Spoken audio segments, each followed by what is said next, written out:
ఒక అందమైన అడవిలో ఉదయం సూర్యకాంతి మెరిసిపోతుంది. పక్షులు కిలకిలలతో నది జలజలలాడుతూ ఉంటుంది. ఒక పెద్ద మామిడి చెట్టుపై చలాకీ కోతి చాకు నివసించేది. ఆ చెట్టులో తియ్యని మామిడి పండ్లు వేలాడుతున్నాయి.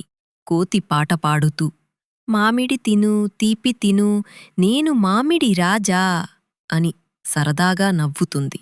నది నుండి ఒక మొసలి క్రూకు ఈదుకుంటూ వచ్చి చెట్టువైపు చూస్తుంది. హే కోతీ!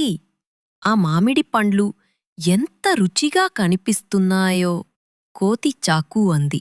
తినాలనిపిస్తే చెప్పు స్నేహితుడా, నేను ఇస్తాను. కోతి చాకు కొన్ని మామిడి పండ్లు విసిరింది. మొసలి క్రూకు వాటిని రుచిగా తింటూ నవ్వుతుంది. రోజుకోసారి మొసలి క్రూకు వస్తూ ఉండేది.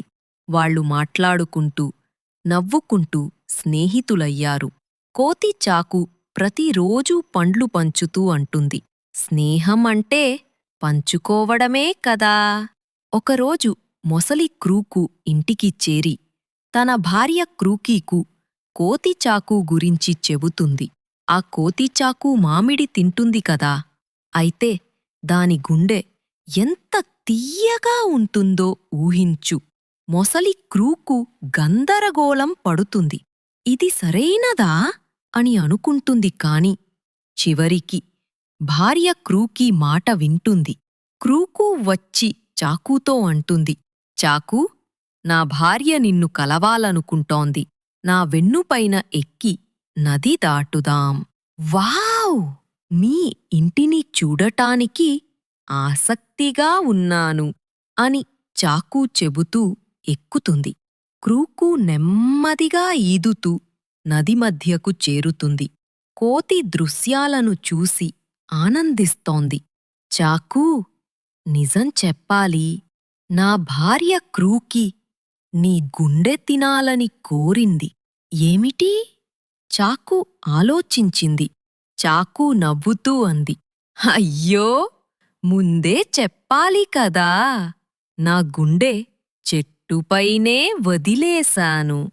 క్రూకు అమాయకంగా నమ్మి, అయితే వెళ్దాం తిరిగి అంటుంది. నది ఒడ్డుకు చేరగానే కోతి ఒక్కసారిగా ఎగిరి చెట్టుపైకి ఎక్కేస్తుంది. హహహ, నా గుండె నా లోపలే ఉంది. నన్ను మోసం చెయ్యాలనుకుంటే ఇలాగే అవుతుంది. క్రూకు తలదించుకుని సిగ్గుపడుతుంది.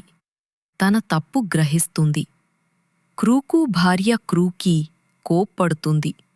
నీ అజ్ఞానం వల్ల ప్రణాళిక విఫలమైంది అంటుంది క్రూకు. అంటాడు, లోభం మంచిది కాదు.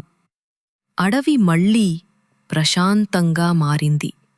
కోతి మామిడి చెట్టుపై హాయిగా కూర్చుంది.